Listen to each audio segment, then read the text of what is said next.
congratulations po. Congrats kay Maestro 21 TV. Congrats. Siya pong pinanghalpon na Ghost Reactor ngayong buwan po ng January 2024.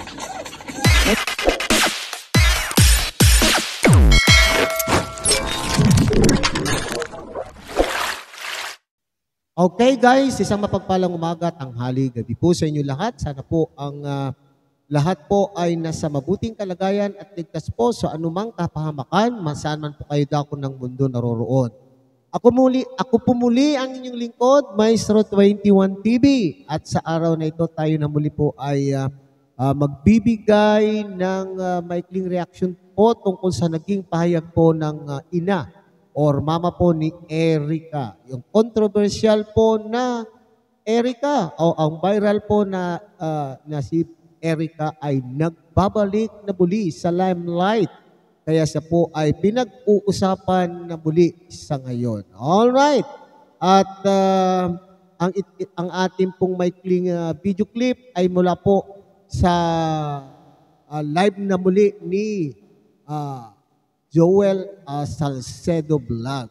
Okay? So, pero bago po yan, tayo muna po ay magbibigay pugay sa ama at founder po ng Kalingap, Kuya Val Santos Matubang, Ate Edna Vlog, Kalingap Rob, Kalingap Dan, Kuya Brooks Vlogs, and Ruelo Malalag. At siyempre, bigyan shout out sa ating mga kasamahan po dyan sa Karepa, Kalingap Reactor Partners. Sa pamumuno po yan ng ating presidente, Javier De Leon, aka Birador. At pakitang kilikin din po naman po ang ating mga kasamahan, masisipag na Kalingap Partners, Kalingap Charity Vloggers.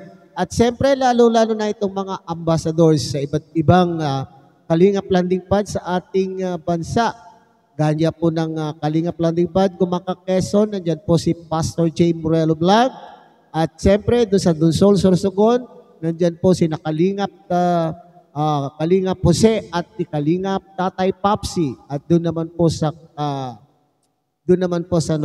Katarman, Northern Samar, nandyan po si Joey the Great at kanyang team Waraynon. At doon naman po sa Mindanao, huwag kaligtaan po suportahan Kalingap Mick at ang Kalingap Agnes. Okay? So, kung bago pa lang po kayo sa munting channel na ito, sana po inyo rin pong suportahan sa pamamagitan po ng pag-like, share, and subscribe at tuloy pindutin na rin po ang notification bell. At nang sa ganon, tayo pa rin po ay magkakapiling sa tuwing tayo po ay may gagawing reaction video na gaya po nito. Okay? At siyempre, wag natin pong kaligtaan po ang ating mga kapatid diyan po sa Team Siomay ng Kalahi Community at ang buong Kalahi Community. Mega loud shout out po sa inyong lahat. Alright? So tunghayan po natin ang maikling video clip na kinuha ko po sa live po ni Joel Salcedo at ito po yung tungkol sa pagbawi. Kung kahapon ang sinabi ko ay galit na galit ang ina po ni Erica dahil po sinasabi po niya doon hindi siya kontento sa pag-aalaga po ng Kalingap sa kanyang anak sapagkat parang ni piso. Alright, yun ang pagkasabi po, ni piso po ay wala po siyang natatandaan na bigay po ni Kalingap Rob. At ito naman po ngayon ay binabawi. Sa part 2 ay binabawi po niya yung kanyang mga sinalita. Okay?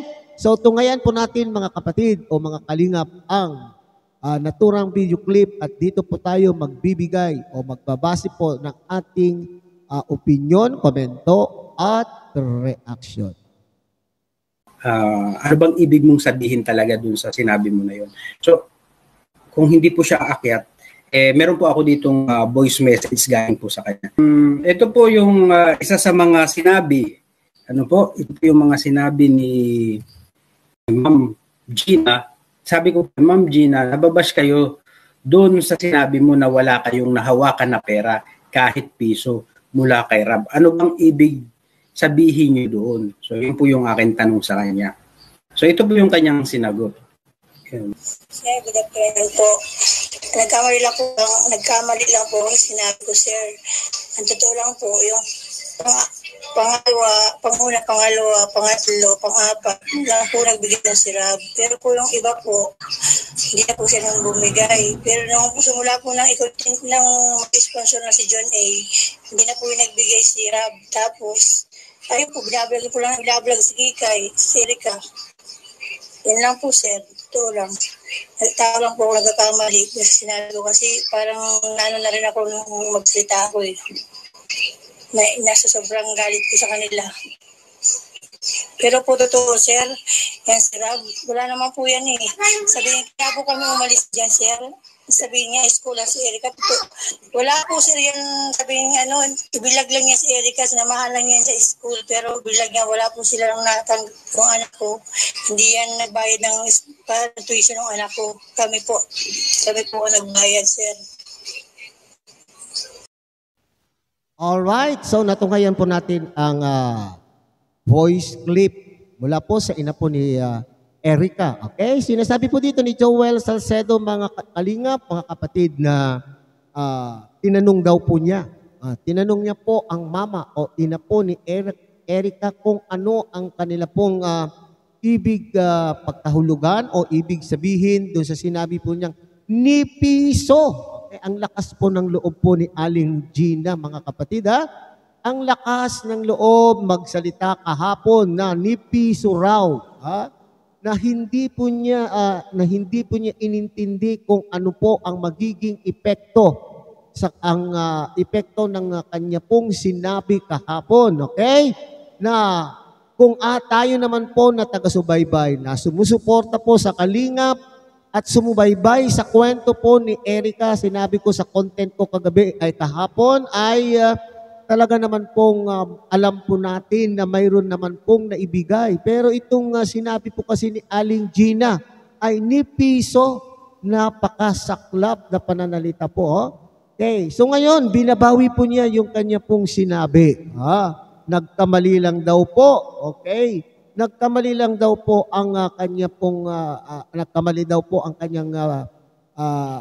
pagkasabi dahil sa kanya pong galit. Naku po, ito na nga po yung sinasabi ko eh. Kapag tayo po ay nagagalit, dapat hindi tayo nagsasalita. Hindi tayo humaharap sa kamera sapagkat maaari tayo po ang ay magkakamali sa ating sasabihin. Kasi sinabi ko nga, kaya minsan ang tao na mayroon pong dinaramdam sa kanyang puso ay napakahirap na pong paliwanagan kasi ang umiiral sa taong ito, hindi niya po maintindihan ang mga bagay-bagay. Maski paliwanagan mo ng napakasimple, ay hindi pa rin po maliwanagan ang kanyang kaisipan kasi umiiral sa taong ito yung talagang galit po niya sa kanyang puso. Okay? So, ulitin po natin. Sinasabi ko na kapag ang tao ay galit, dapat umiwas po tayong magsalita, umiwas po tayong humarap sa kamera, sapagkat ang tao daw na galit ay asahan mo, nagiging bobo ito. Okay? Kasi hindi niya malaman o hindi niya ma-determine sa kanyang sarili kung alin ang tamang sabihin at maling sabihin. Okay? So yan po ngayon ang kaso po ng ina po ni Erika. Okay. At napaka-imposible. Hindi ba siya nanonood noon ng mga vlog ni Kalingap Rob tungkol po sa kanyang anak? Kung parang ang isip ko nga kahapon nung narinig ko po yung ni piso para bagang nagmamalaki po ang ina po ni Erika, di ba? Parang nagmamalaki na kinaya po nila maski hindi nagbigay ang Kalingap Rob o ang Kalingap team. Napakayabang, hindi po ba mga kapatid? Para sa akin ay napakayabang po ang dating. Maski sabihin mong nagkamali ka sa ngayon. Kaya nga sinasabi po natin bago natin ibuka ang ating mga bibig, siguraduhin po natin na ang ibubulalas ng ating mga bibig ay dumaan muna sa pagitan ng ating mga dumaan muna sa ating mga utak. Okay? Ganun po dapat yun. Hindi yung bara-bara tayong ano. Okay. Tapos ikakatwiran mo na galit ka lang. Ha? Alam naman po ninyo siguro. Okay? Kayong mag-anak, sinasabi po ninyo nga ay alam po ninyo kung ano ang pangyayari. So sana ay iwasan yung ganitong sitwasyon. Okay. Tama na po yung una Ha? Ito pang isa kong napuna sa pahayag po na ito ng ina po ni ni Erica. Ha?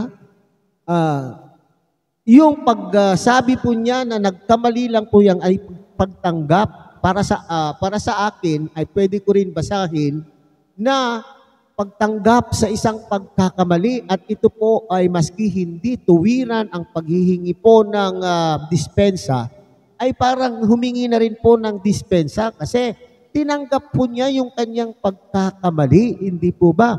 Pero humirit pa sa bandang huli ng kanya pong pakayag. Anong hinirit po niya? Ha? Sinabi po niya, sa katotohanan ito si Kalingap Rab ay wala po talaga. Nung pagkatapos namin pong umalis po sa kanila, sa poder ng Kalingap, ay wala naman po talagang naibigay na po yan si Kalingap Rab. Sabi po niya ay i-sponsoran sa pag-aaral si Erica pero hindi naman po niyang ginawa. Sinamahan lamang daw po sa paaralan na pinag-enrollan at wala naman daw po ibinigay maski 5 duling para sa tuition po at sila daw po ang nagbayad. Very demanding po ang nanay po.